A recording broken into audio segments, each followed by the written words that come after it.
Assalamualaikum warahmatullahi wabarakatuh. Perkenalkan, nama saya Asih Handayani dengan NIM 233171110. Di video ini saya akan menjelaskan tentang Makkiyah, Madaniyah, ciri khasnya dan juga contohnya. Makkiyah dan Madaniyah.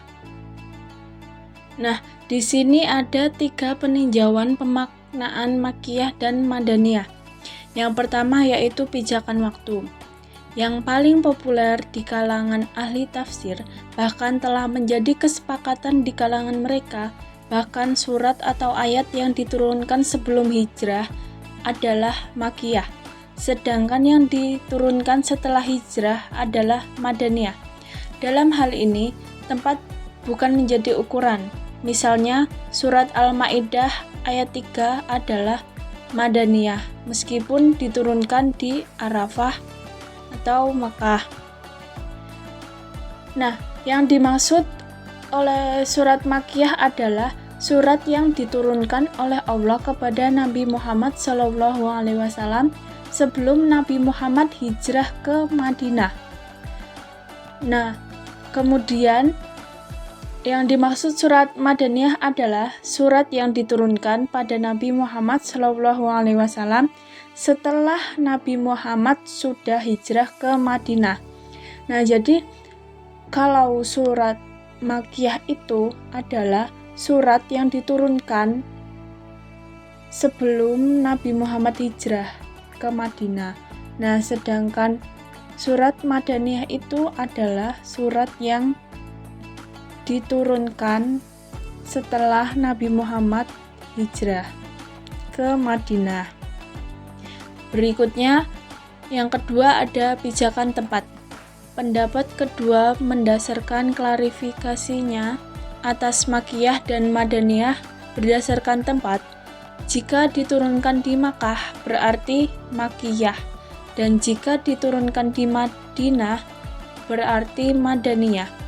Ketika ada sejumlah ayat yang diturunkan di luar kedua tempat tadi, maka kelompok kedua ini memperluas cakupan tempatnya. Misalnya, Mekah meliputi Mina, Arafah, Hudaybiyah, sedangkan Madinah meliputi Badar dan Uhud. Nah, yang ketiga ada pijakan kitab atau sasaran pembicaraan.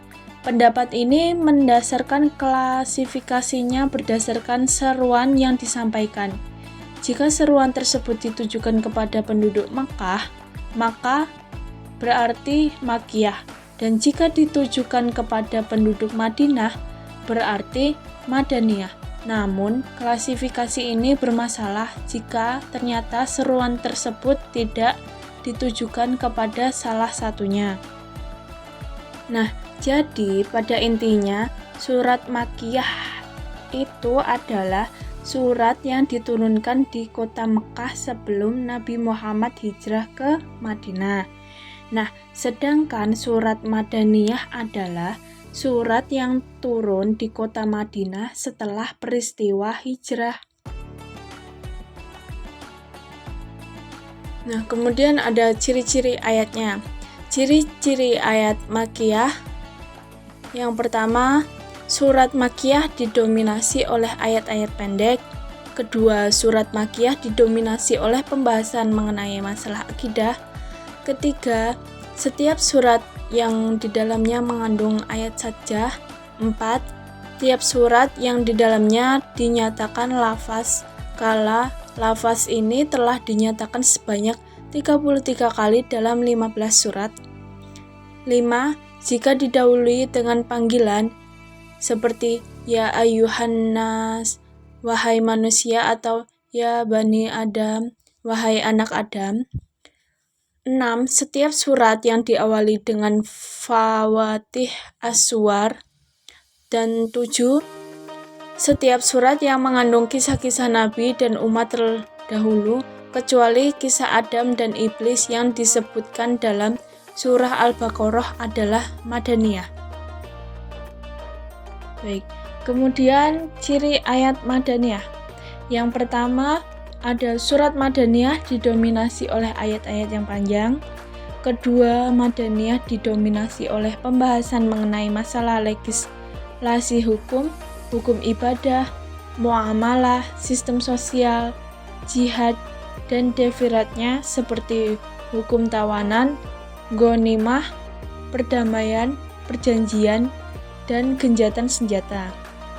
Yang ketiga, jika didahului dengan panggilan ya ayyuhallazina amanu, yang artinya wahai orang-orang yang beriman, adalah Madaniyah, kecuali pada 7 tempat, antara lain Surat Al-Baqarah ayat 21, Surat An-Nisa ayat 1, Surat Al-Hujurat ayat 13, Surat Al-Baqarah ayat 168, Surat An-Nisa ayat 133, dan Surat Al-Hajj ayat 1.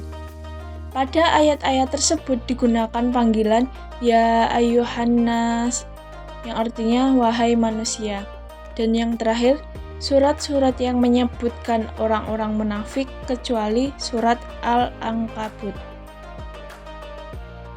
Nah, kemudian setelah mempelajari definisi dari Makkiyah dan Madaniyah, ciri khasnya, dan kemudian kita perlu juga mengetahui apa sih manfaat dari Makkiyah dan Madaniyah itu. Yang pertama, untuk dijadikan alat bantu dalam menafsirkan Al-Quran. Yang kedua, mengetahui metode yang dilalui Al-Quran dalam ajakan atau dakwah Islam. Yang ketiga, mengetahui sejarah hidup Nabi melalui ayat-ayat Al-Quran. Keempat, mengetahui sejarah syariat agama, tarik, tasyri, serta graduasi hukum-hukumnya. Dan yang kelima, sebagai landasan dalam menentukan ayat yang mansukh dan yang nasih dalam Al-Quran.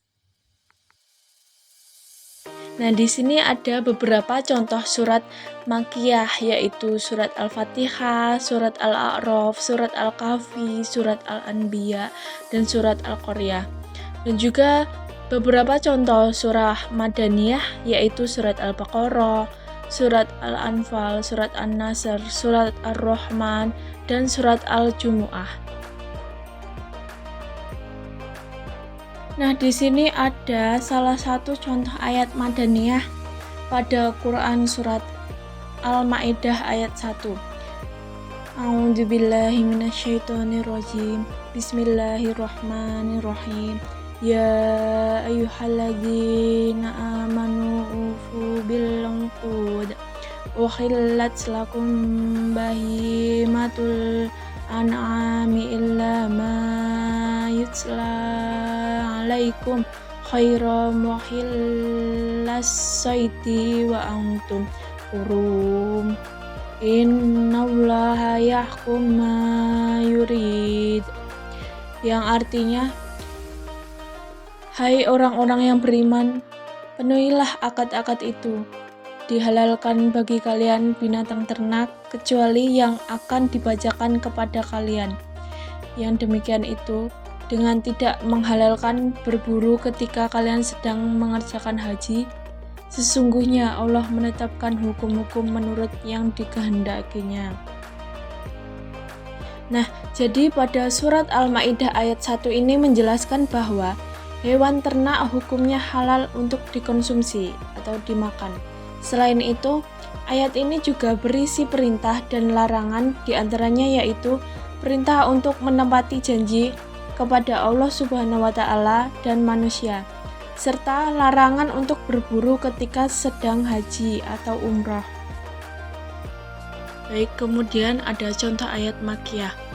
Di sini ada Quran surat Al-Qamar ayat 1 yang berbunyi A'udzubillahi minasyaitonirrajim. Bismillahirrahmanirrahim. Iqtarabatis sa'atu wansyaqqal qamar, yang artinya telah dekat datangnya saat itu dan telah terbelah bulan. Jadi, dalam surat Al-Qamar ini menjelaskan Allah mengabarkan bahwa waktu yang merupakan bagian dari zaman dan ia merupakan waktu dalam hari-hari kehidupan di dunia, dan terbitnya matahari dari barat telah dekat. Nah, yang kedua ada Quran surat Al-Mudaththir ayat 1 yang berbunyi Ya ayyuhal mudaththir, artinya wahai orang yang berkemul atau berselimut, yang artinya bahwa orang yang menyelimuti dirinya dengan pakaiannya sewaktu wahyu turun kepadanya. Baik, cukup sekian yang dapat saya sampaikan. Apabila ada salah-salah kata dalam menjelaskan, saya mohon maaf sebesar-besarnya. Dan terima kasih. Wassalamualaikum warahmatullahi wabarakatuh.